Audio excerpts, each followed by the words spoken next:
I have always been here.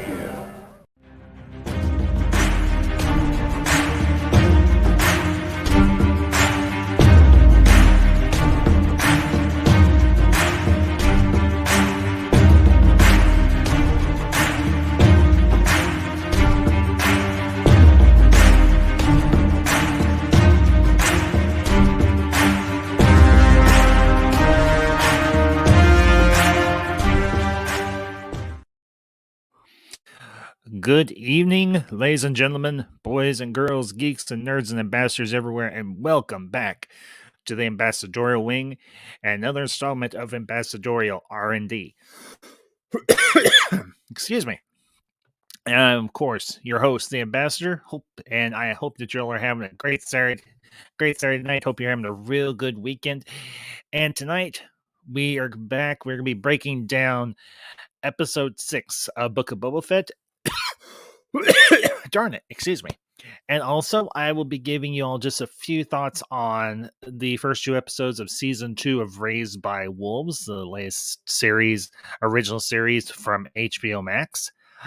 But with me tonight, I have got two regulars of the Ambassadorial Wing. I don't do these shows alone, even though sometimes I do. And you know them, you love them, they're wacky, and they are always very insightful, always very entertaining, and they always have a lot of great insight. So give a very warm welcome to tonight's panel, Josh of Galactic Republic Gaming and MB Geek of MB Geeks Let's Talk. Greetings. Gentlemen, good evening. Thank you, sir. How are you guys doing very welcome. tonight? How are you guys doing tonight? I am doing well. How about you, Geek? Well, I'm dealing with a family issue, but we're getting through it. As Ambassador knows, my mother-in-law passed away last week, so it's been a little much, but we're working through it, all things. But let's get to something. Ambassador, let's get to the positive thing. Let's talk about this great episode. Yes, and I will say this for those of you that are in the chat and everybody that is in the chat. Ace Molwick, I Love Food, and Marcus Cruz, gentlemen, good evening. Thank you for popping in, and appreciate you being here tonight. So, and Marcus, I will get your comment here in a little bit and everything, but I don't want to derail from the main topic of the evening. But Marcus, know that I will address your comment here shortly. So, but yes, we got episode 6 of Book of Boba Fett, which the last couple episodes have been a little bit Fettless, but at the same time have been no less entertaining and no less, I will just say it, awesome, at least from my perspective. So, and just a heads up now, this will be a full spoiler review, and so if you have not watched the latest episode of Book of Boba Fett, click away now, go watch it, and then come back and catch us on the replay. Because obviously you're not going to be able to watch the whole episode before we get done. So, gentlemen, I open the floor. Let's begin. Book of Boba Fett. And a stranger came in from the desert. Your thoughts? I'm going to say that's live action Cad Bane. Duras, 70 years old. Just that little desert scene. Oh my God. Yep. I thought Unforgiven a little bit in that one. Okay, Geek. I raise you your Unforgiven. I give you the good, the bad, and the ugly. Oh, there you go. Angel Eyes. Because can you not say that Cad Bane's design for this episode is not heavily inspired by Lee Van Cleef's character Angel Eyes from the Sergio Leone Man with No Name movies? Just saying. The hat, the trench coat, his very slender build. When he started walking up, I was like, who is this? And then when I saw him get a little bit in the scene, I was like, oh shit, this is Cad Bane. and I was like, this is I was actually scared for Cobb because it was like this might be the one. This might be the one gunslinger that can outmatch him. Speaking of that, oops, that's not the right button. There is something I want to show. Okay. Yeah, I saw your thing in the private chat and everything. I will bring it up and everything. Give me just a minute, buddy. Okay. Just give me 1 second, Josh. But yeah, when it comes to Cad Bane, I feel like shooting their marshal and their deputy is kind of a good way to get them to do the exact opposite of what you want. Oh, good grief, Josh! Really? Okay, all right. I will show this. But Josh, good grief, man. Well, here's the thing. Josh said, to address your comment, I don't think Cobb is dead because I think where Cad hit him was in the shoulder, not so much somewhere fatally, but he definitely killed that deputy. That poor, dumb, stupid deputy who was way out of his depth. Yeah. That deputy was way out of his league. To play out. I'm sorry, Josh. I don't mean to interrupt you. No, you're fine. I think that good grief. Cobb got shot in the shoulder, and the only reason why I think Cobb couldn't outbeat Cad Bane was because he was more about his deputy than he was of him. Yeah, I have to agree. That was my opinion. No, I have to agree because here's the thing. That little showdown there reminded me very much of the showdown at the end of Good, the Bad, and the Ugly between Angel Eyes, the man with no name, and Eli Wallach's character. I can't remember the name of the character, but I remember that showdown very, very distinctly. And I'm just going to say this. For the parts that are dealing with Boba Fett and the crime war, this is almost turning into like a range war from an old school Western in a lot of ways, not to mention a crime story on top of that. So, go ahead, Josh. You know what the showdown kind of reminded me of? It kind of reminded me of the old incomplete reels episode, the incomplete episodes, the story reels, where Cad Bane and Boba Fett, where Cad Bane was supposed to have been killed, possibly, and where go ahead, and where it where in that version of the continuity, Boba's helmet got its dent.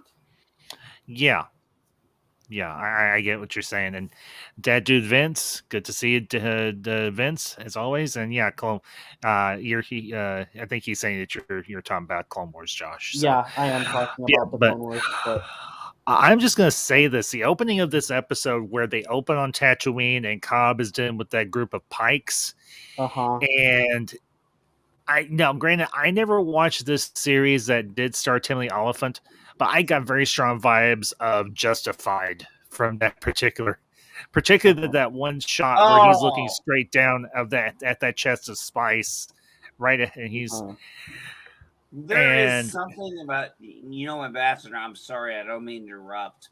No, but there is something about him doing what he's doing as Cobb that reminds me so much of Justified, and he's a sharpshooter. Yeah. But honestly, I have to say this. The way he carries himself, the way he walks, the way he moves, he reminds me of an old school gunslinger from an old Western, and I love that. Go ahead, Josh. What Cobb Vanth kind of reminds me of is this cowboy show. I forget what it's called. It's about like Buffalo Bill, and Buffalo those Bill. People. It's about the Pony Express, I think they're called. Yeah, the Pony Express. There was a series called Pony Express back in the day. I remember that too. No, it wasn't called Pony Express though. It was I can't remember what it was called. I watched it with my grandparents for a while, but That's okay. Yeah, it kind of the way Cobb moves kind of reminds me of that. And another thing with Cobb Vanth and the whole showdown thing, I feel like if the deputy hadn't jumped the gun and pulled his blaster, Cobb could have definitely beaten Cad Bane. Cad, maybe. But here's the thing. I think they're building up to a showdown between Boba Fett and Cad Bane, and I am all for that. I am totally all for that. I mean, that's gonna be iconic. That's gonna be almost as iconic as a good chunk as a good chunk of this episode was. And I will say this: I was wrong. I did not think that they would actually show Din going to see Grogu. Mm-mm. And obviously, I was wrong, and I will be the first to admit it. Yeah, Vince, I think everybody's pretty much come to that conclusion that Cobb isn't dead. He got shot in the shoulder. It's not failed. They were able to treat him, and he'll be fine. And I have a feeling Cobb's going to show up with with the people of Freetown. The people of Freetown don't take kindly to their marshal being shot. And I can't say I blame him. Yeah, you know, Ambassador, that's actually where I thought this is where Cad Bane went the wrong way. Now, the Syndicate sent him, and he sent a message. I have a feeling that Mos Pelgo, Freetown, is going to send a new message. Get bent? Because the looks on their faces, they respected Cobb. They loved him. They thought highly of him. And to see him injured, and he's like, hey, if you just shut up, the spice and flow, it's like, oh, you motherfucker, you just came into our town. Sorry, I no, geek in this instance is warranted. It's fine. You're good. But I mean, it's like, well, here's the thing. Here's the interesting thing. Cad Bane is Duras, who's 70 years old. Their species only lasts about 60 so years. So he is considered an elder. And when I saw him show up, I was like, oh, shoot. This might be the guy who can actually outdraw him. And I don't think he outdrew him one-on-one. I think it was, the deputies thing. Yeah. And you saw the marshal look, and he was a little bit distracted, and that's why he got shot. And like I said, I think like a lot of people, he got shot in the shoulder. Oh, yeah. Yeah, I don't think Cobb's dead. But, I'm going to say this. This show is very much leaning into, it's leaning into two particular genres, and I'm honestly okay with them doing this. It's leaning into the whole crime story or crime war, but it's also leaning very hard into the Western genre in a lot of ways. And you've essentially got a range war in Star Wars now. Because if you look at this, you've got the Pykes Syndicate trying to muscle in on Tatooine and the spice, using as a spice transit point. You've got Boba Fett, who's trying to take over control of part of Tatooine himself. You've got the people of Tatooine stuck in the middle. You've got Cobb Vanth, who's got his nose in this now, and the people of Freetown. And you could even when we've talked about the previous episodes that dealt with Boba and his time with the Tuskens, we all agree that there are elements of dances with wolves and everything within that particular storyline, and that's true. But sorry, Ambassador. No, let me just get. Okay. Let me get this out, guys, and then I'll let y'all go. They've taken so many different influences from so many different genres, and somehow, and this is my perspective, y'all disagree, that's fine. They've been able to make all these different, they've been able to take all these different influences, all these different tropes, all these different themes from these different other genres of film and television and so on, inserted into Star Wars, and they have made it, I think, from my perspective, they made it work. So, Josh, Geek, your thoughts. Okay.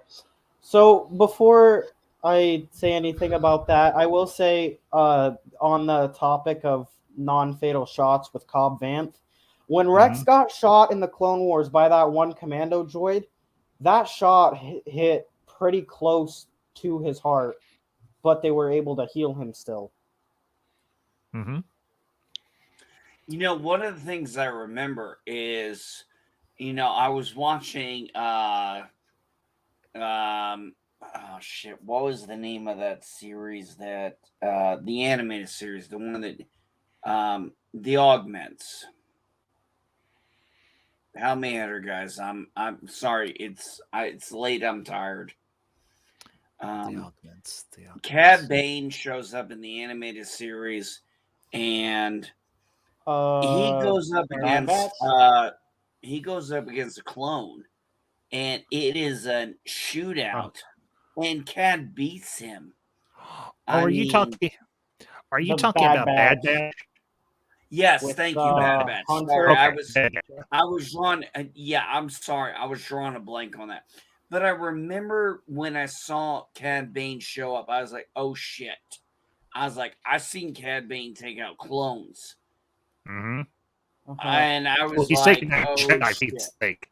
He's taking out Jedi. Yeah. Don't get this. If you remember the Clone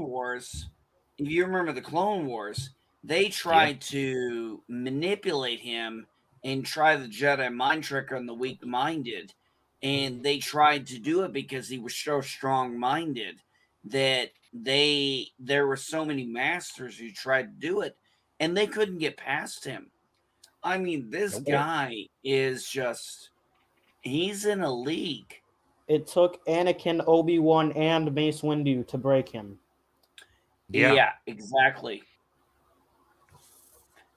But I mean, when he showed up, oh, sorry, Ambassador. No, it's right. I just comment on I love food.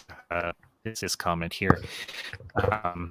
I love the old Western mafia feel, really stretching what Star Wars can be. Yeah, I love food. I have to agree with you, buddy. I do. So, but you know, I've always looked at. Go ahead, Geek. Oh, sorry. I've always kind of looked at Star Wars, even with the prequels, as kind of a Western in space. You have your city areas, you have your city areas, but then you have your prairies and your open spaces, like where you and I live in Indiana. And you know, there's such a difference in personality that it's amazing that they've been able to kind of make that work in there. And they've made I mean, seriously, when Cad Bane showed up, it was like, holy crap. I was like, we're about to have a showdown. Yeah. Well, you know, kind of moving on from that particular part of the episode, dealing with the war on Tatooine. The biggest chunk of this episode takes place on the world where Luke is setting up his academy, and he has his potential for a student, that being Grogu. And you have Mando or Din going there with his little package, wanting to see Grogu and give him the package and give him his gift. Let me put it that way. And I have to say it. the CGI for young Luke has improved 100-fold from what we saw at the end of what we saw at the end of season 2 of Mandalorian. So, and I love food. I am a Hoosier in name only. I do not regard myself as a Hoosier. So, the reason I am a Hoosier is because I live in Indiana. No other reason. So, Yeah. but one thing I will say, I did have Go ahead, Josh. quite a few gripes with this episode, but I did kind of like how Luke ran through and did that same kind of training course kind of a Dagobah thing that he did with Yoda on Dagobah. Yeah, exactly. Yes. What I liked about this episode is, well, several things. And spoiler for all of you who don't know, I love the fact that Ahsoka was there. Yes. Okay. So, am I the only one John. who was? Am I the only one who was a Go ahead, tad bit Josh. unsettled by those construction droids? Nope. No, I had no problem with them. I had no problem with them. I thought they were practical. I mean, in the age of technology. What I like about the fact was that we now got an answer to a question. Does Ahsoka know Luke? And now that we know she knows Luke, the story she said, just like your father. How many stories did she tell him about Sky Guy? Don't know. About Anakin. Probably a lot of them. All right. I'm going to say this, and Josh Geek, I know you're not going to have a whole lot of context. That's okay. But as I was watching this episode, I couldn't help but get just a smidgen choked up, and let me explain why. For those of you who know, and a lot of you who don't, I have for this past year and a little bit into this year been working on a fan fiction that gives a better conclusion to the sequel trilogy than what we got with The Rise of Skywalker. There's a portion of my story that does involve Luke and Grosgu and Ahsoka all being familiar with each other, and actually Luke being Grosgu as a Jedi and Ahsoka aiding in that endeavor. I couldn't help but get just a little choked up, but also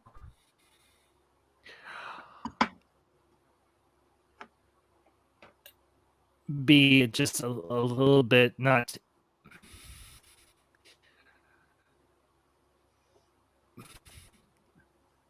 flattered, because it's almost as if either I was in Dave Filoni's head or he's in mine. And I'm not saying this literally, I'm saying it figuratively, because what I have in my story and what they had in this episode almost linked bit for bit for what I potentially would have written out myself. Well, I don't want to get off on too much of a tangent. So, and hey, Ace, you have a good night, man. And wherever you're watching tonight, make sure it's good. Now, since we're on the topic of Luke and Grosgu and Ahsoka, I'm kind of curious, because in Legends, I remember there having been a Legends story where Luke, as he built the new Jedi, it was kind of a bit different than the original rules of the Jedi. Called the New Jedi Order. Yeah. I yes. I think. Yeah. But in this episode, it's you get the chainmail or you get Yoda's lightsaber, which I did kind of choke up a bit. I got that he actually kept Yoda's lightsaber. Actually, well, it's not so much that he kept it. Go ahead, Geek. Oh, I was sorry. I was like, I remember watching Revenge of the Sith and, Yoda losing his lightsaber. And I just assumed the lightsaber was lost. I didn't, this kind of makes it like he still had his lightsaber, even in Return of the Jedi and Empire Strikes Back. Mm-hmm. So, but I think what Luke is doing is trying to do a little bit different than what Yoda was trying to do. When in Empire Strikes Back, Yoda was like, "You must not go. You must not do this." Whereas Luke Luke's is giving him a giving choice. Grogu, yes, exactly. And and here's the thing. I always in reference to Yoda's lightsaber. Yoda lost it. He never got it back because I think that the clones collected it from the scene of the battle, and Palpatine kept it as a trophy. My guess is when Luke went to Coruscant or wherever he ended up going in his travels after the fall of the Empire, he may have gone to one of those treasure troves or one of those storehouses that Palpatine had set up, like we see in the story mode of Star Wars Battlefront 2. When you encounter Luke, one of the vaults, and Luke may have found Yoda's lightsaber in one of those vaults. So that's my theory as to how Luke. That's my theory as to how Luke got his hands on Yoda's lightsaber, and he ended up keeping it because it's not that difficult for him to figure out. Wow, this is a really small lightsaber. But there were matters not. But there were other notable members of Yoda's species as well, though, like Yaddle. Well, there was Yaddle and there was Yoda. And yeah, but that was only two of the species that we know of that were a part of the Order that would have had a lightsaber that was designed like that. Marcus, the only comment I've seen of yours is the one that you put in at the start of the stream. So I will get to it here in a little bit, but don't worry. I want to, like I said, I don't want to derail our discussion. Now, for that. I mentioned that I had some gripes with this episode. Like, go ahead. Like Cobb Vanth appearing, that's not one of my gripes. Like, it was kind of inevitable that he was gonna be in the show since it's Tatooine. He's a marshal in in one of the nearby towns. But like, I don't really know if I like how much time we spent on not Boba Fett. Like, at least he got a little bit of a time with the him in the episode, but in that meeting. But I'm not sure if I like the long tangent with Din and Luke and Grogu and Ahsoka and R2 and all that. Yeah. And believe me, Josh, I do understand where you're coming from on that. Just want to say this real quick to the chat. Price is Right reviews. Good to see you, man. Yes, we are discussing episode 6 of Book of Boba Fett, aka Mandalorian season 2.5, or 2. So, but Ambassador, I would call this based on the episodes we've seen. I call this the bridge series. I mean, it is obviously kicking a stage board off for what's next to come. Yes, I agree. That's my guess. That's why it's called the Book of Boba Fett and not just called Boba Fett. Yes, because it does connect. Let's be honest here. When do we meet Boba Fett? In season 2 of The Mandalorian. You can make the argument that we get a hint that he's still around in season 1 of The Mandalorian, but with the sound of the Spurs at the end of the finale.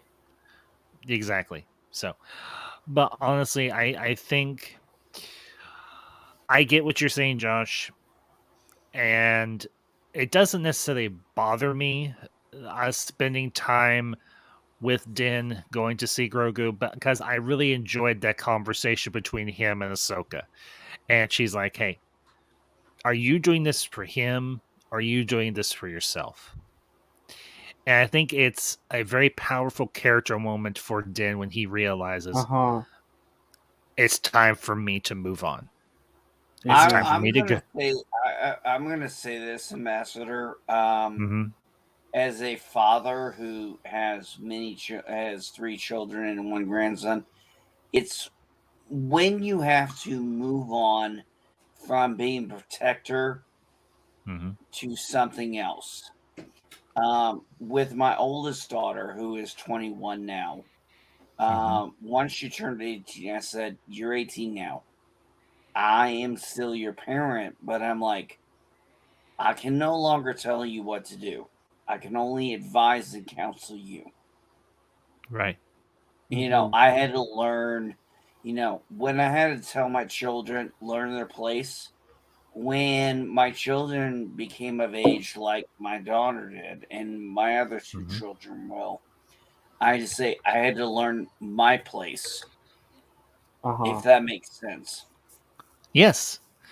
Well, and here's the thing. Go ahead, Josh. Go ahead. And I will say that this episode, much like with Anakin, gives us a glimpse of like why Jedi, and you can argue with Luke too, why Jedi were not allowed to know like their parental figures or their family figures prior to being in the Order. But here's the thing with that. Din makes the mature choice. I think he makes the right choice, and he gives the chainmail shirt of Beskar to Ahsoka, and Ahsoka gives it to Luke, and of course Luke tells Grogu, "This is who this is from." He doesn't conceal it. He doesn't hide it. He makes it very clear, and he gives Grogu a choice. And I'll be honestly very interested to see what that choice inevitably becomes. Now, obviously, in my story, Grogu goes on to, now I don't have that particular interaction in my story, the one that I wrote. It's just Grogu was trained by Luke and Ahsoka, long and short of it. And he develops and grows into a very powerful force wielder. That's the story. Yes. Not exactly like Yoda, but yeah. Well, you got to remember, Ambassador, Yoda was 900 years old. By the time we met him in Empire Strikes Back, yeah, exactly. So yeah, Grogu is significant. Grogu is significantly younger. So, and Luke tells Grogu this: you will potentially live to be very, very old, and a lot of people will come in and out of your life, even me. Now he doesn't inherently say even me, but it's understood. But it's implied. Well, what he said was very profound. Like, if a short time for you is a lifetime for other people, and I mean that was really prolific. I thought. I agree. I obviously Grogu has been around since the time of the Clone Wars. We see Luke. I will say this: I love that little. I really enjoyed that sequence. That Order 66 sequence. Yeah, exactly. So the question is, what's Grogu's decision going to be? Because obviously he's still old, but he's all right. Well, he's old by our perspectives, Ambassador, because you and I are both younger than 50, but if you're a species that lives 900 years old, and we've only known 2 other of the species Yoda and Yaddle. And Yaddle, that's it. Well, no, In that's not canon, entirely that true. is. If you're talking canon, yes, that's true. But if you're talking like expanded universe, there's of course Master Vandar from the Knights of the Old Republic game, one of the Jedi Masters that trains Revan. And then there's another one in Star Wars: The Old Republic. Yeah, there probably is. I've never played the online MMO, and so yeah. And I love food. Hey, that's fair. You didn't care for the line, okay? And another good friend of the channel, Josh of Order of Revan. Josh, it's good to see you. Hey, we got two Joshes got one on the panel and one on the stream. Weird so that it's so weird. It's a Joshapalooza. So, and guys, Josh, good to see you as always, bud. Appreciate you popping in. The big thing for me with this particular part of the episode is they're obviously you're seeing the construction of Luke's temple on that planet. I forget that. I don't think they ever actually named the planet. I don't recall, honestly. But I don't think they did either. It does have a name. I just can't remember it. It's not really important. So,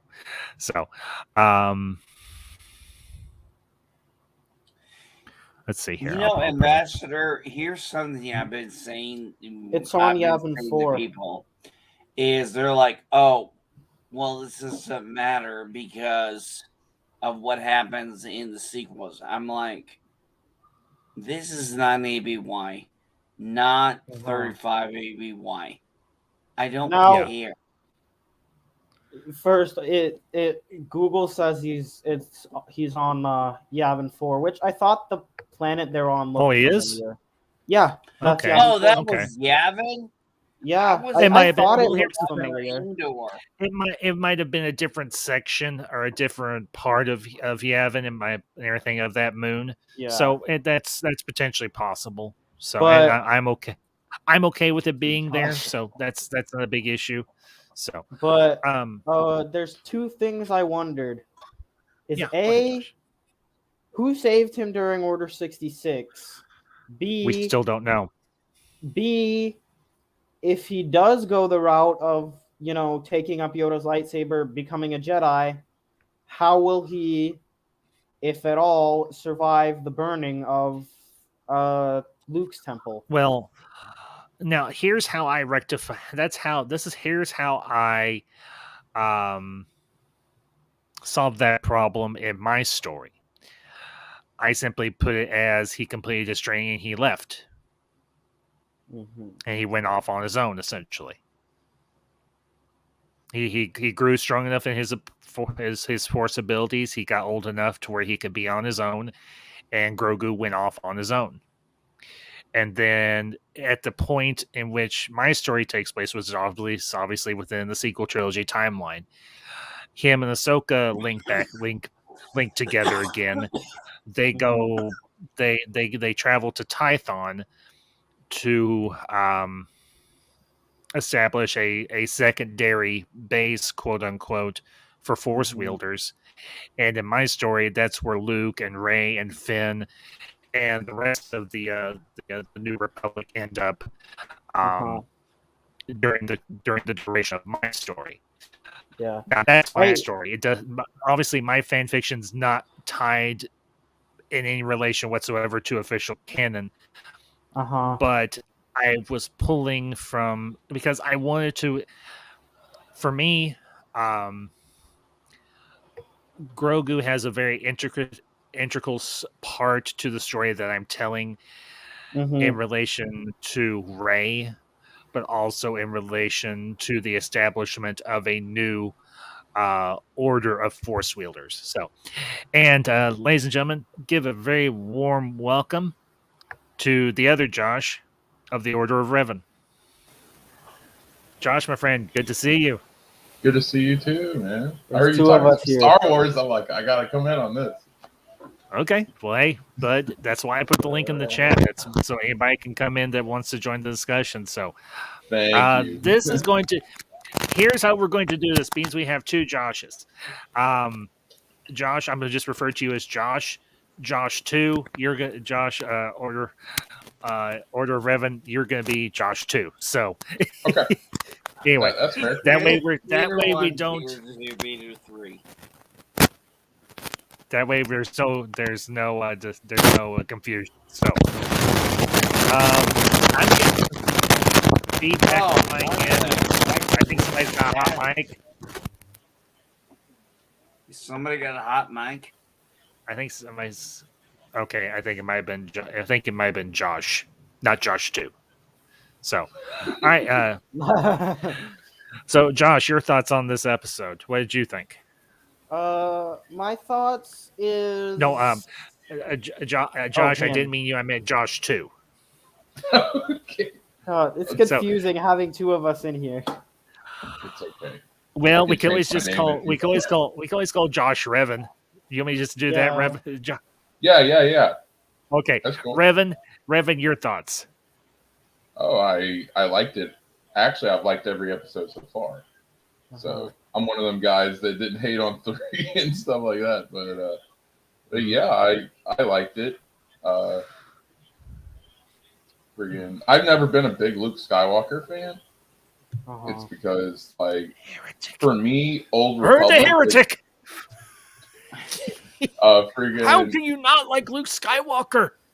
Heretic. As a hero and then as a rebel, he was amazing. But like, if you go off the Jedi, he gives in to the dark side too much. He gives into his anger, things like that. From my point of view, the Jedi. Yes. Lord, this is gonna get so. But yeah, it was great. Of course, seeing Mando again was absolutely awesome. And then seeing Cad Bane in there in live action for the first time. Wasn't that amazing? I mean, when I saw Cad Bane show up against Cobb Vanth, I was like, oh shit.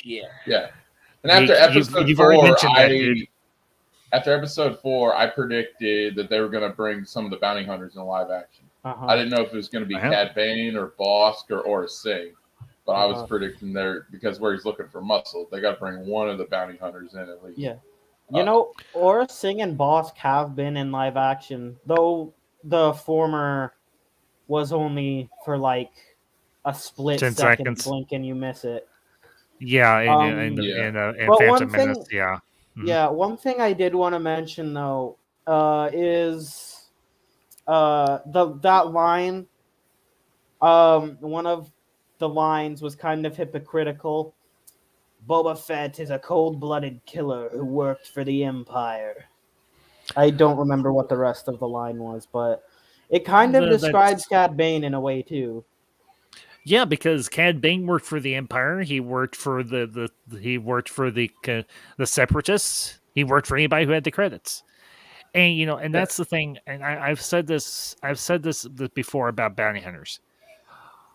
We regarded Boba Fett as a villain because he was going after our heroes: Han Solo, Luke Skywalker, Princess Leia, yada yada yada. Remove those characters from the equation, and Boba essentially becomes a morally neutral figure. He's neither good nor bad. It's just simply a matter of who he's going up against.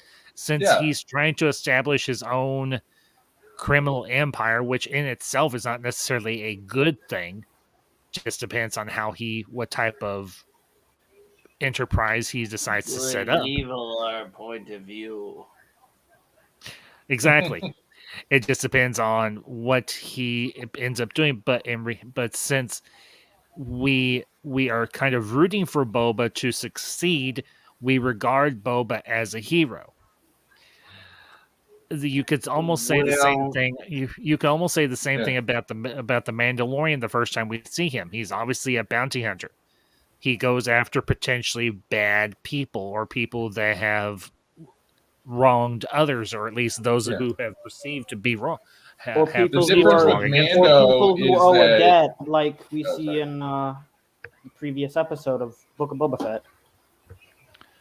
Exactly. The thing with Mando, though, is he has more of a moral conscience. That's if he true. Sees that he's working for the bad guys, he'll turn on it. Boba gets the job done, and then I never thought Boba was a villain, but like whoever the big for hire is, like that's what he works for. Exactly. I look at it this way: Boba Fett. I don't know what his end game is. I'm waiting for episode 7 to see how he really ends everything. Yeah. But when it comes to Mando, I mean, he even said it. I mean, he said, the Jedi when he heard from the armorer, the Jedi forsake all attachments. Goes, that's the antithesis of us. I mean, who's to say who's right and wrong in that one? Mm-hmm. I mean, that was really something that I found powerful when it was like, I agree. And then when Luke gives Grogu the choice of the chainmail or the lightsaber. Mm-hmm. And he looks at both of them and he's conflicted because he's traveling within two paths. That's true. And the question becomes, what does Grogu this is the question we've never really asked. The armorer tasked Din with returning Grogu to his own kind, aka Jedi. He has succeeded in this, but now the question becomes, what does Grogu want? Does he want to become a Jedi? Does he want to become a Force wielder? Or does he want to walk the path of a Mandalorian? Now, the only thing that Grogu has really known the majority of his life, except for his brief time with Din, is the life of a Jedi. Obviously, he was brought to the temple on Coruscant. We don't know for how long he was there. We obviously we know that he's at least 50 years old, give or take. So his mentality is still that somewhat of a young child. Yeah. So he's still got a long way to go in terms of his development. But here's the thing. Luke can still train him in the ways of the Force and him not necessarily become a Jedi. Because Luke did agree to train him, to protect him, and to show him how to be able to defend himself and care for himself. And I will say this, that training montage with Grogu and Luke, where he's dodging the remote, and Luke and Ahsoka are looking on, and she's like, he has a good teacher, and Luke is like, it's like, I feel like I'm not so much training him, but he is simply remembering. And Ahsoka says, sometimes the master learns just as much from the student as the other way around. And I think I think she's reflecting back on her time with Anakin. Because if you think about it, Anakin learned just as much from her as she did from him. And I'm not saying that to diminish Anakin's part in Ahsoka's life. Far from it. But look at the impact that Ahsoka had on Anakin, and vice versa. Look at the impact that Anakin had on Ahsoka. They are very much just this semester. Look on the fact that she referred to Luke as just so much like your father. That's true in a lot of ways. She referred to him as, it was always, she was referring to Anakin. She wasn't referring to Vader. No, because obviously at this point, and I wonder. Obviously, we know that in the Ahsoka series, Anakin's going to make an appearance in the form of a Force ghost, and it's going to be Hayden Christensen that's going to be playing that part, and I'm all for that. I even have numerous conversations between Luke and Anakin in my fan fiction, the one I'm going to be turning into the radio drama would be starting production on here later this year. So let me get this out real quick, Geek, and then I'll no problem, buddy. So, the big thing for Grogu going forward is how strong is his attachment to Din compared to. I love food. I think Luke is a lot, in many ways, like his father, just not in the negative. Honestly, more so maybe in the positive. Because the thing for me is, though Luke didn't get to know his father in life, I would imagine he's gotten to know his father in the years after Jedi, because this series, Mandalorian plus Book of Boba Fett, takes place 5 plus years after the events of Return of the Jedi. So I would imagine that Luke and Anakin have had numerous conversations with one another. Luke has gotten to know his father on a deeper level, and I do see little flashes and everything, particularly in this episode, of Anakin's influence. And I don't say that in a bad way, on Luke. And also I see similar personality traits. Because here's the interesting thing. And this is going in a little bit of my own personal history. I don't mind sharing this. Even though I never met my biological father in life, when I finally got to meet my biological mother and we talked about who they were, who my biological father was as a person, I have looked at myself and I've realized that in some ways, even though I never met him and he never had an influence on me, I'm very much like him. And I don't say that in a bad way. So is it possible that Luke took on some of his father's personality characteristics, even in spite of not knowing him in life, but now having time and the opportunity to get to know him, to sit down and talk with him and so on, and realize just how much like his father he is? And Ahsoka seeing that herself? Yeah, I think that's fair. I think Luke is somewhat of a reflection of who Anakin was or is. And that's not bad. Yeah. Because there was a lot about Anakin that was good. And you mentioned that you mentioned at the start of that little thing you just said that the part that Anakin played in Ahsoka's life.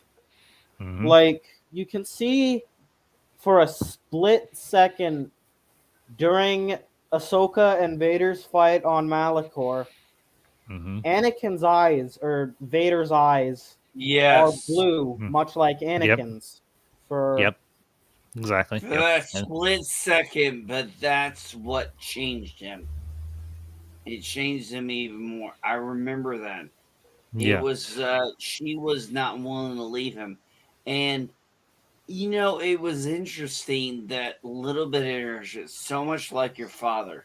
But she doesn't think of Anakin as Darth Vader.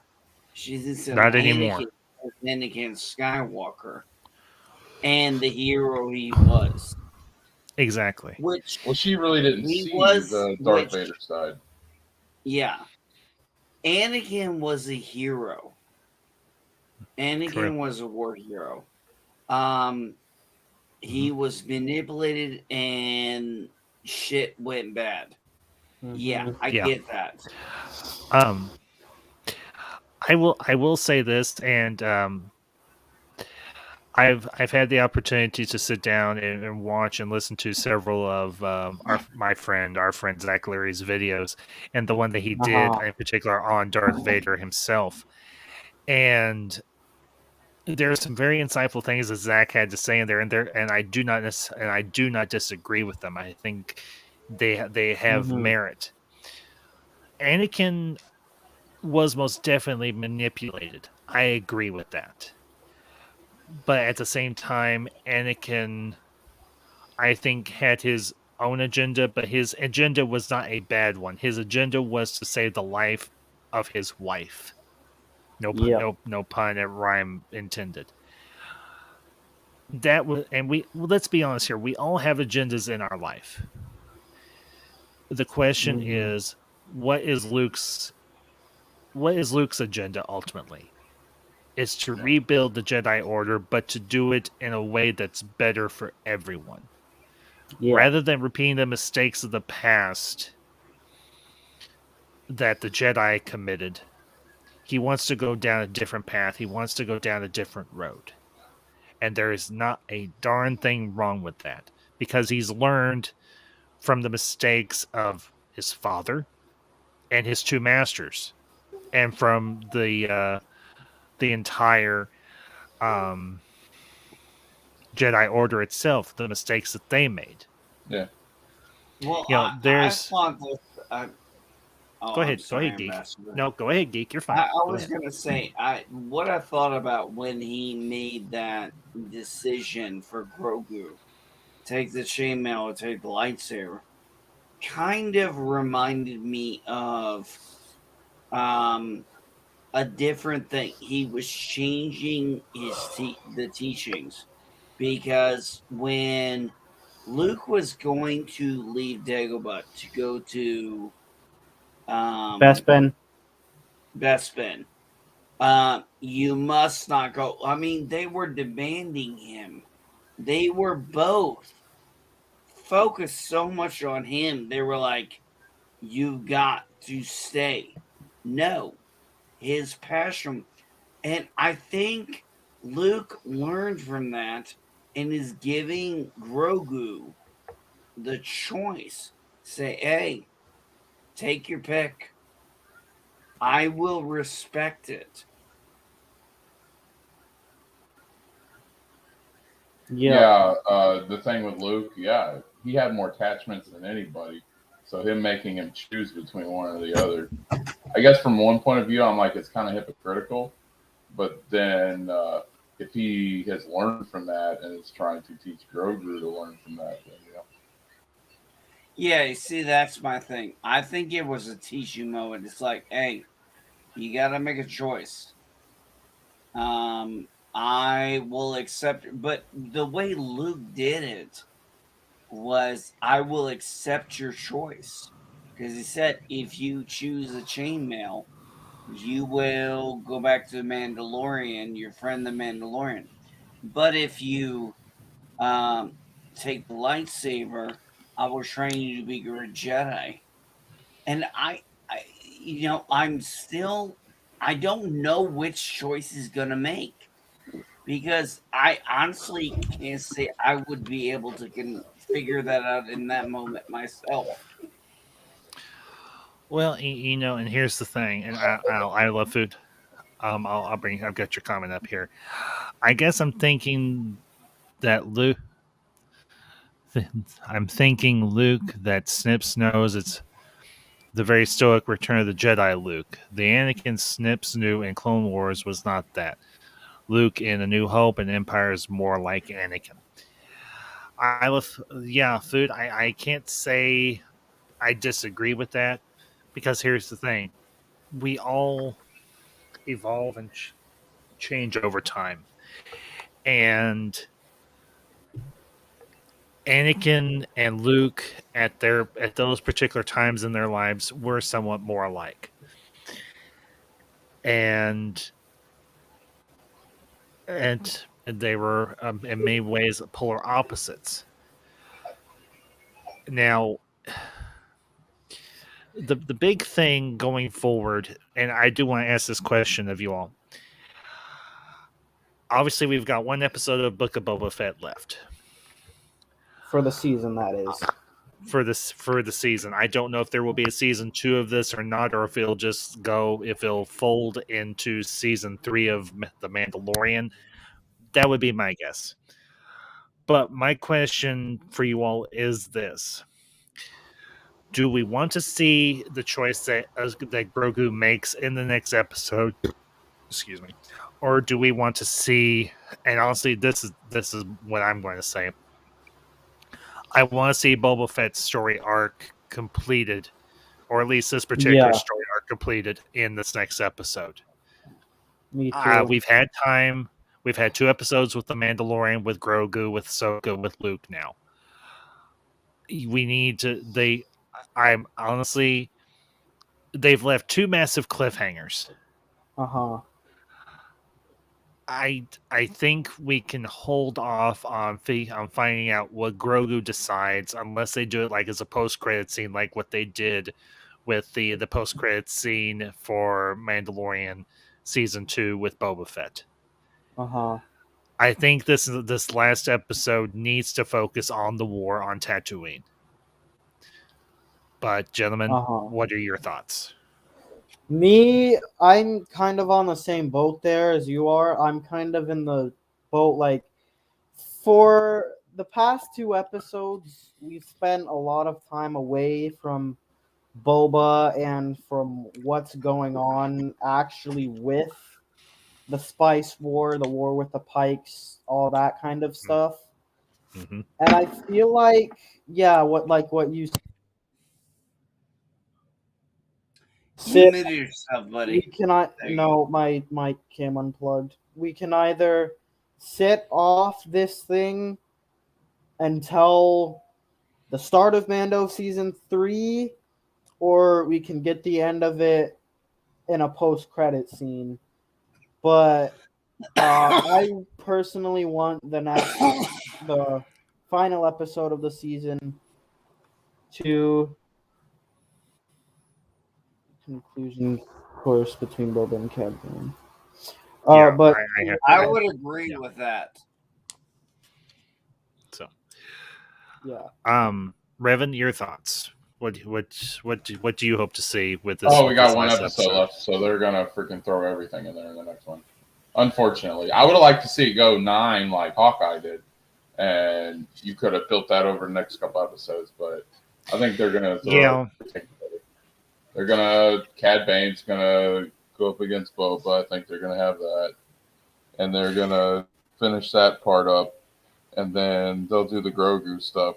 Not sure what he's gonna pick, but I liked it when he was off with Luke because we got to focus on Mando for episode 5. And to me, it proved that the Mandalorian, that series, doesn't need Grogu. As great as Grogu is, it showed that standalone, because I saw that episode 5. Oh my God. I had goosebumps going. I was so excited. It was fun. I loved the episode. Especially with the old Republic lore I know and the Mandalorians, and I followed their whole backstory. I thought it was really cool. And I'm excited to see the planet Mandalore. As am I. Yeah. As am I. So I'm super hyped up for that. Especially after the Empire bombed the ever-living crap out of it. Yeah. So, but honestly, they're gonna. I've said before, I would say it again. In Favreau and Filoni, I trust. They have proven to me that they know how to stick a landing a lot better than a certain other director who has been involved in the Star Wars franchise. Brian Johnson. Johnson. Just saying. Yeah, you know what, Ambassador? I'm gonna say this. When people talk about, oh, well, you're excited about this, but it's gonna become this. I'm like, this is 9 ABY. You're talking about 35 ABY. I don't fucking care. I want to see what happens. There is so much story that could be told. I want the story. Call me crazy. No, I'm not. Here's the thing, and Josh, Revan, I've made this comment before, and I've said to Geek, I'll say to you all here. My stance on the sequel trilogy stands as it is. And I'm going to be making my own version of the sequel trilogy as I think it should have been. Granted, I'm going to be working backwards. I'm working backwards from the end to where it all starts. For me, Mandalorian, Book of Boba Fett, anything else that ties into the period in between the original trilogy and the sequel trilogy is all new expanded universe. I don't even regard, and no, this is not, I'm not parroting a certain group's perspective. This is a perspective I've long held in regards to the sequel trilogy. To me, the sequel trilogy is not canon. Because it's just I've said this opinion before, I'll say it briefly here. Yes. The sequel trilogy was a poorly conceived idea that was carried out horrendously and crash and burned like the Hindenburg. Yeah. Yeah, but I wouldn't go as far as say that it's not canon, but granted, without the loss of life, but still horrendous regardless. Yeah. Let's look at what they're focusing on, what they've done since the sequel trilogy. Yeah, everything that they focus on. Mando, Bad Batch, even Visions, which I know is technically not canon, Book of Boba. None of it is even coming close towards the sequel territory. Well, it's all either original, freaking Old Republic type stuff, like with the Tuskens. That was straight out of Tor 1. Or you're getting prequel or original trilogy type content. That's the direction that they're going. Yeah, in my opinion. I think honestly that the negative reaction on the sequel trilogy. Now, whether they go there or not, I have no fucking clue. I don't have a clue. All I know is what they're doing right now is 9 years ABY. What happened to sequels? So it's 35 ABY. I can't get my head around that. Does that make sense? It's just simple fact. Whether they replace it or not, whether they make it make sense or not, I don't know. We will see. But I really have a feeling Filoni and Favreau are not wanting to touch the sequel trilogy. No.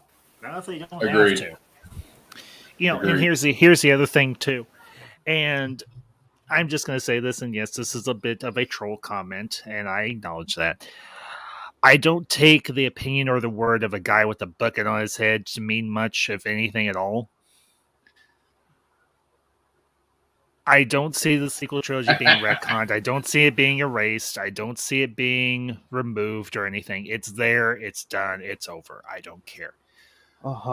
I think Kathleen Kennedy has learned her lessons from the sequel trilogy, and she is doing better. She has taken a step back. She's brought the people in that can do the job, and they're doing it. Favreau and that's what he excels at. Putting the right people in the right spots to do well.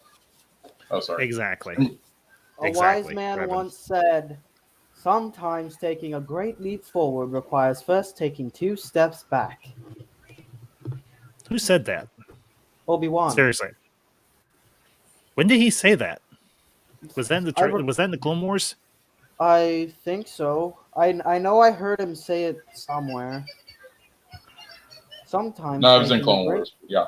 Sometimes making a great leap forward requires first taking 2 steps back. Okay. I'll take your word for it, Josh. So, and I'll bring in Price's comments. I'll bring his comment here. If I was Favreau and Filoni, I would make Ahsoka's show, Mandalorian, Book of Boba Fett, all cross over and make all 3 stories revolve around the Thrawn Trilogy. Well, Price, that's essentially what they're doing. Thrawn's going to be the big bad. I mean, once he got name dropped in season 2 of Mandalorian by Ahsoka herself. I don't think it's going to be a movie. Telling you, huh? I don't think it's going to be a movie, though. Look at the content. Look at all the MCU shows and everything. Star Wars doesn't need any more movies. They have enough movies on Disney Plus. They need shows. And they could go. And here's the thing, Revan. They could go either way, really, if they want to. They really could. Yeah. So they could do a theatrical movie. And I think it would be. I think people would go see it. Hey, I'd go see it. Yeah. I definitely. Here's the thing. They are, and this is something that has been mentioned, and I don't think it's necessarily a bad thing. They're taking the whole concept of multiple story arcs, their storylines that are interconnected to one another, like what they've done with the MCU, both the movies and now these streaming series on Disney Plus. Yeah. And they've kind of adapted that schematic for Star Wars and for the streaming series that they're going to be doing there. Now, you're going to have some separate stories like Star Wars Visions and the Acolyte and everything that aren't necessarily tied to the main part of to the main storyline itself or the main stories that are being told. But you want to have a lot of different content out there for people to watch and enjoy and be entertained by. I mean, even Cassian Andor, I don't think is necessarily going to tie into the current story that's being told. I doubt if Obi-Wan's necessarily going to be tied into this main story that's being told through Ahsoka and Book of Boba Fett and Mandalorian. Those three are, and I imagine at some point they're going to try and rework Rangers of the New Republic. I don't see them just scrapping that wholesale. So, yeah. But, the thing for me is I just want good content. Mm-hmm. Everything else is secondary. And for me, Mandalorian, Book of Boba Fett, and I have high hopes for Obi-Wan and for Ahsoka both, and for the Acolyte, that they will be good as well. And yes, I will say this, after seeing what Bryce Dallas Howard has done with the 3 episodes that she directed, 2 for The Mandalorian, 1 for Book of Boba Fett, give that young lady a movie. Give her her own damn movie.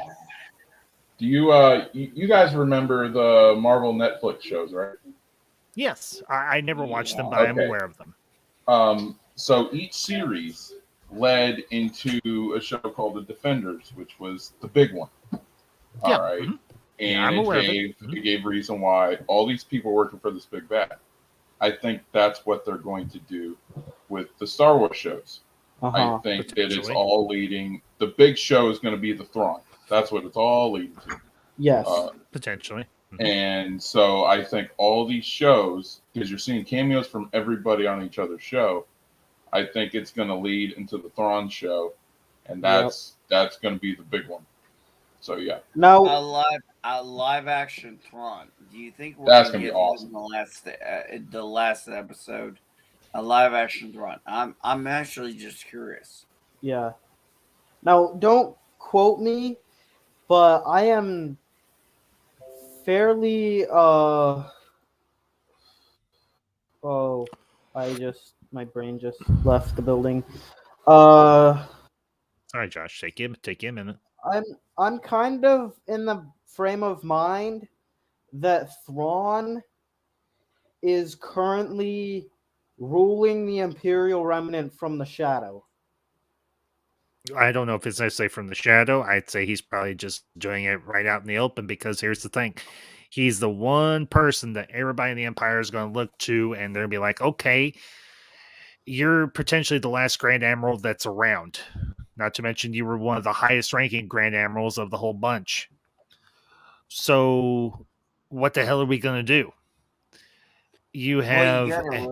you gotta remember, Ambassador, not everybody's read Heir to the Empire like you and I have.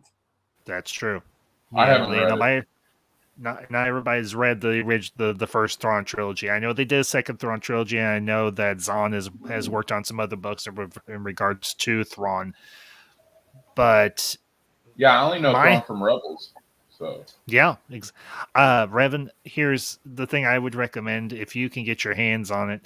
Now, granted, you're not going to get it like I got it when I had my first editions, but I highly recommend that you go read the Thrawn Trilogy from start to finish. That's Heir to the Empire, Dark Force Rising, and The Last Command.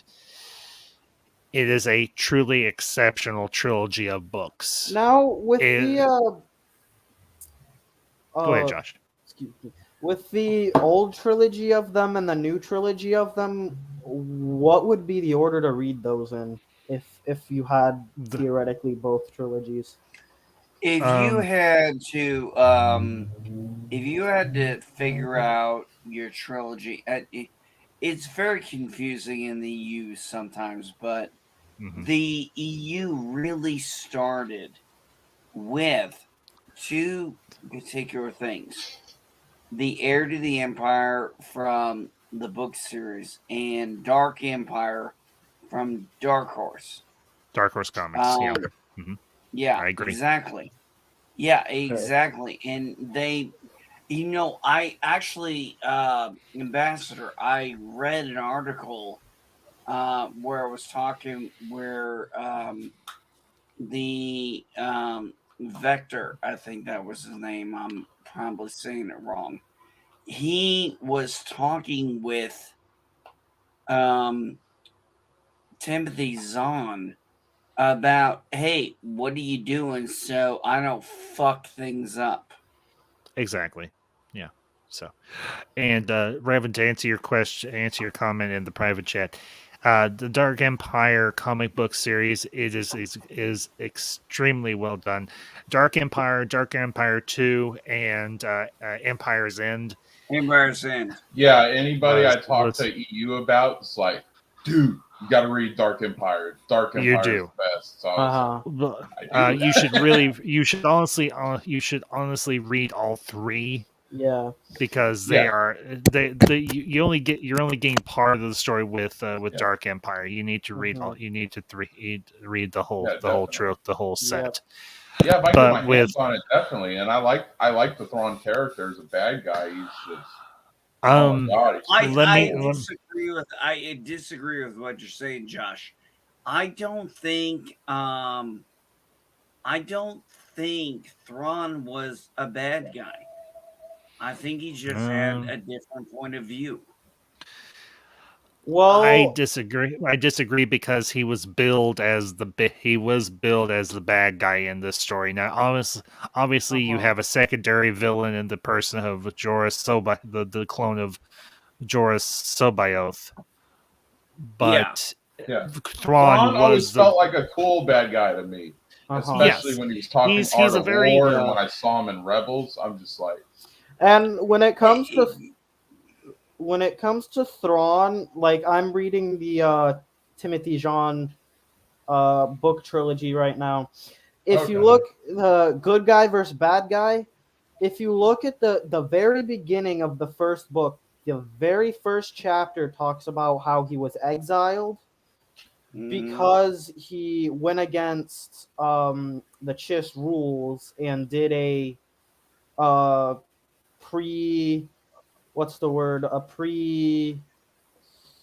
preemptive strike. Preemptive strike, yeah. Yeah, it's like he's big on the honor and respect, but like some of the battles that I saw that they had in Rebels when he lost, he loses shit. Yeah, a lot of people have said that wasn't a very good representation of the character of Grand Admiral Thrawn. I have to say, in certain respects, I do agree with that. I think they nerfed him just a little bit. Yeah. Does it ruin my... Now, here's the thing. Am I a huge Rebels fan? No, I more so liked Clone Wars. But I didn't dislike... There were parts of Rebels I very much did enjoy, but how they portrayed... And I'm looking at this from strictly a character adaptation / story structure more so than any type of other nonsense that some other people on YouTube would put out there. Yeah, exactly. I think though, so you guys know more than me, obviously. What they did with him was okay, but I think they could have done much better, honestly. Oh, okay. I think I would 100% agree. Yeah, when it comes to Thrawn, He's one of my favorite characters, second only to Ahsoka, as I've mentioned before. Yeah. And he's a strategic genius. Yes, he is. Yeah. As are all Chiss. And he, in the books, the 3 canon novels, he brought down. Well, I've only really he almost brought down the New Republic. Yeah.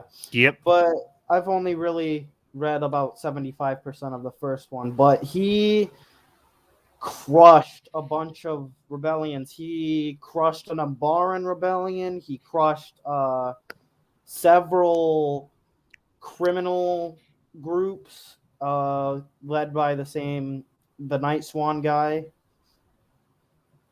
I like his last line.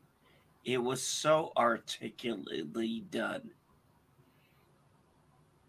The man, you know why he was so good? Because he was so intellectual. He understood. He focused on. Oh, I'm sorry, Ambassador. No, go ahead, Geek. Go ahead. He focused on art. He took art as representation of people and figured out that. That's why he was so good. That's how he took out the Umbarans. Exactly. Well, and that's why a few months ago or back last year I chose him as my avatar, and I had my friend Dawson and everything. He kind of rendered my face onto the image you see here. That's why I love the character of Thrawn so much, because I'm not a strategic genius in terms of military stratagem, but I do like to think I have a very good analytical mind, and I do have the ability to reason things out. Not to mention, he's just simply is a very cool character from the Star Wars Expanded Universe. Just the long and short of it. Yes. His name itself, his name alone strikes fear in the other characters of the Star Wars universe. There's only a handful of people who wouldn't necessarily be threatened by him.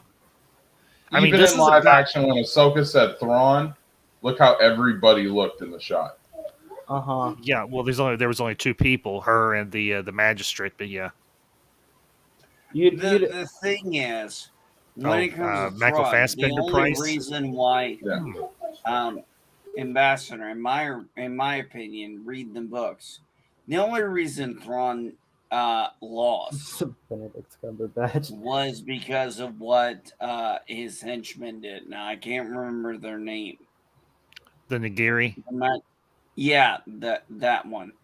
And that's where I said it was so articulately done. I mean, the man was the man loved. He was a genius in every sense of the term. Yes. But he respected art and he respected everything. And I think that when there was a scene in the books where one person is killed for a mistake and another person he promotes. He says, "I'm not Vader.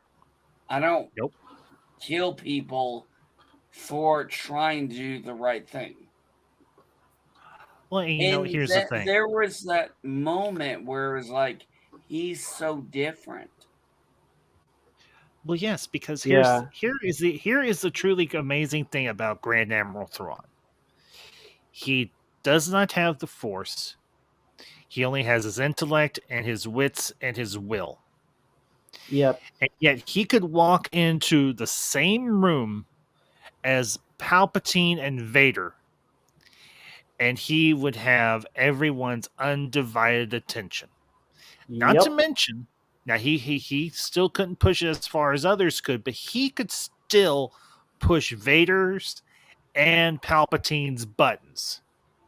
Mm-hmm. But he did in such a way as to say, hey, listen to what I am saying and consider my opinion and take it for what you will. And oftentimes, just let me get this out real quick, Josh. Yep. Palpatine and Vader would listen. Yep. Oh, one further thing. Thrawn knew that Vader was Anakin. So, Josh, go ahead. And you know why, Ambassador? Do you know why they listened to Geek, him? Because I'm going to go right to the end.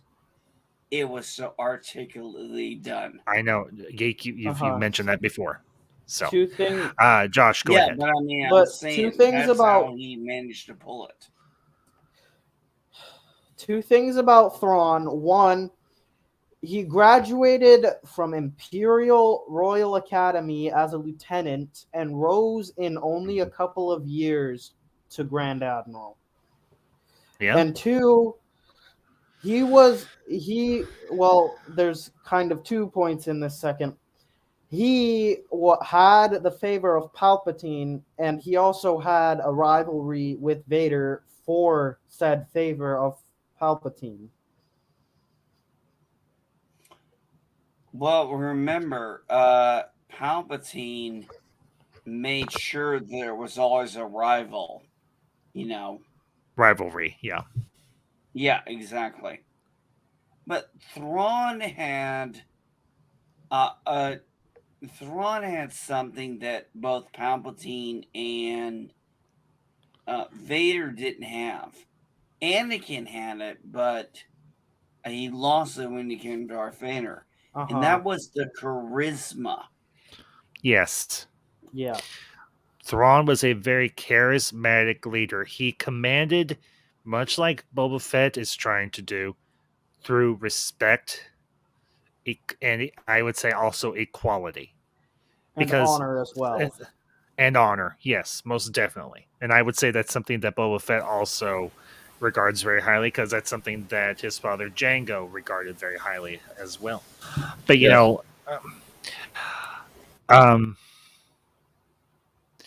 the big thing for me with this last episode of Book of Boba Fett, I think we're going to see that the Pykes are being motivated by an external force. I think they have their own agenda as well, but I think they're being used by the Imperial Remnant as a means to gain a means to an end. They're a means to an end. The Imperial Remnant, I imagine, has struck a deal with the Pike Syndicate for monetary means, because let's be honest here, the Imperial Remnant right now, they're probably strapped for cash. Where do you go get credits? Yeah. You're going to turn to the major organized crime. You're gonna turn to the spice runners. You're gonna turn to the Pike Syndicate. You're gonna turn to the Hutts. You're gonna turn to Crimson Dawn if Crimson Dawn is still around, and so on.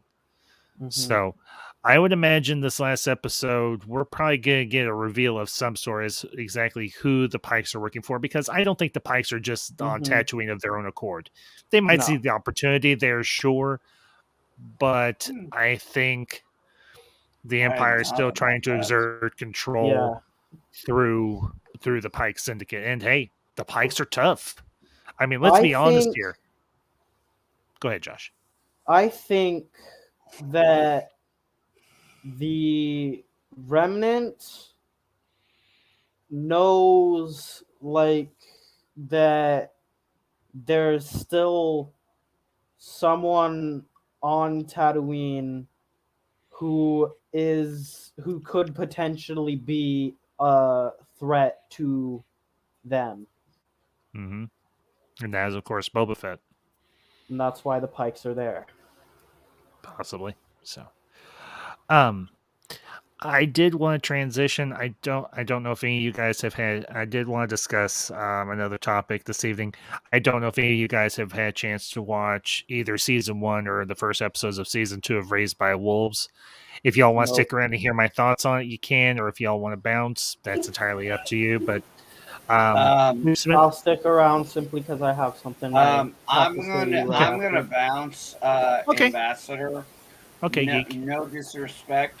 None taken. But actually, I only heard about Raised by Wolves a couple of days ago, and I'm like, I kind of want to see what it is, so I don't want spoilers because I saw the trailer and it looked good. The thing I will say to you, geek, is go check out season 1 before you jump into season 2. Season 1, I'm actually thinking about doing I'm gonna put together an upload a video discussing my thoughts on season 1 of Raised Wolves. I might go into some minor spoilers, but for those of you that aren't familiar with the series, if you have HBO Max, I highly recommend going checking out season 1 and then jump into the first 2 episodes of season 2 because it is a really well-crafted, well-produced, well-written science fiction series. Ridley Scott is one of the executive producers, if that means anything to you. Oh, no shit. Ridley Scott from Aliens? Yep. Well, here's the crazy thing, too. It is somewhat inferred that Raised by Wolves could potentially exist in the same universe as Alien, the Alien franchise. Well, like I said, I hadn't heard of this other than I think yesterday, but if you're saying it sounds interesting, I'm going to give it a try. But other than like I said, okay. No, go ahead. Sorry. Like I said, it's on HBO Max. If you have HBO Max, you can find it real easy on there. So, well, hey, Geek, thank you for being here tonight, bud. Appreciate your insight as always. Hey, to all of you, to the ambassador, to Josh, to the other Josh, or Josh. So long to you all. May the force be with you. You too, man. Have a good one. Have a good evening. You all have a as I like to say at the end of everything, you all have a blessed one. Good night. You too, buddy. We'll talk to you later. Yeah, I'm gonna head out as well. I've never heard of it, so definitely. No, and hey, Josh, that's fair. And but like I said, I'm definitely gonna put together a video for talking about season 1 because I really want to get the word out about this series. It is a very well put together series. And whenever I get the money up, I'll get HBO Max back because I want to watch Peacemaker as well. I haven't been able to see that. So I watched like the first 2 or 3 episodes of Peacemaker. I think I got up through episode 4 and then I stopped. And it's not that I didn't enjoy the series. I did, but it's just I gotta catch up on it. So that's all. Yeah. So anyway, and not every show's for everybody, but always that's true. I always say give it 5 episodes, and if you're not into it, then it's just not for you, and that's fine. But yeah, I heard you guys talking Star Wars. I want to hang out and talk, and it's good meeting you, Josh, and always awesome to be on a panel with you, Ambassador. Josh, you take care, bud, and appreciate you coming by tonight. Hope you enjoyed yourself. Not a problem. You guys take care. You too, buddy. So, I'm not going to spend a whole lot of time on Raised by Wolves because I kind of want to soak it in a little bit more. I want to give it one more watch, but I will say this. We may spend like maybe 10 minutes or so talking about Raised by Wolves, and then we'll probably wrap up because I do have to get up for work in the morning, and it's getting kind of close. And we've been going for an hour and a half already, so. Yeah, so that too. And I just want to say this real quick to Price is Right Reviews. Dude, that is absolutely awesome, and I am truly happy to hear that. So I will, and I say this with all sincerity, I pray that that continues to be the case for you, and I'm glad that you were able to beat it. So God bless you, my friend, truly. So, but as I was saying, we got the first 2 episodes of season 2 of Raised by Wolves, and it pretty much picks up right where season 1 ends. And honestly, I was very engaged with the continuation of the story. Obviously, we've gotten we've got the whole crew back. We've got the 2 androids, mother and father. We've got the children. We've got their child, Cambion. We've got the introduction of the newest threat, the Trust.